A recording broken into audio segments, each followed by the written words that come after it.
कधी कधी कवी संमेलन इतक्या मठ्ठपणाने कविता वाचतात की त्यांना काय म्हणायचं हे म्हणण्यासाठी कवी प्रेक्षकांना जवळ यावं लागतं. हे प्रेक्षकांच्या मध्ये जातात. हा फरक आहे. जसं तुम्हाला दुधाची बाटली आणण्यासाठी सेंटरवर जावं लागतं, पण तुमचा दूधवाला घरी येऊन दूध घालतो तुम्हाला. तसा घरी आलेला दूधवाला आहे. तुमच्या जवळ तुमच्या ओंजळीत टाकतात.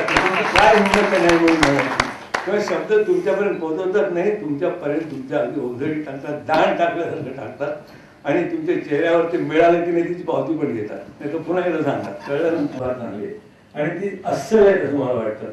एखाद्या ज्याला आपण म्हणतो की कास्ट क्वालिटी मध्ये एखादं लिहिलं गाणं खोटं वाटतं, पण असं त्याच भाषेत जन्माला आलंय असं वाटतं. जेव्हा ते मालवणी देतात ते मालवणी पद्धतीने बोलतात पण, हे फार महत्वाची गोष्ट आहे. आणि मला वाटतं 1996 पासून त्यांनी कवितेची जी मिठी त्यांच्या गळ्यात पडलेली आहे ती आज सगळ्यात कायम आहे आणि ते प्रत्येक विषयाला मिठीतच उत्तर देतात. आणि मिठीची नदी मात्र प्रलयकारी असेल, पण हा मात्र लयबद्ध मनुष्य.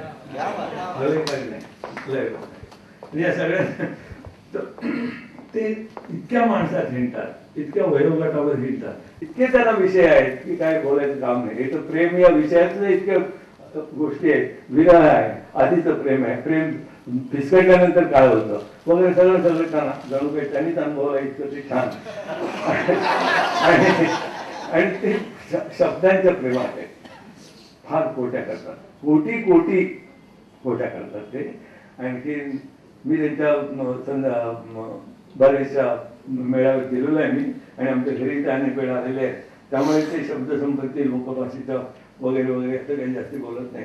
नारायणरावांनी सगळं सांगितलेलं आहे. त्यांचा उत्साह जबरदस्त उत्साह आहे.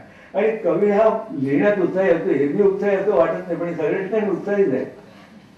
खरोखर हा जो उत्साह आहे हा त्यांच्या लेखणीमध्ये पण आपल्याला दिसतो. भरभरून लिहितात. मला नाही ते जमत.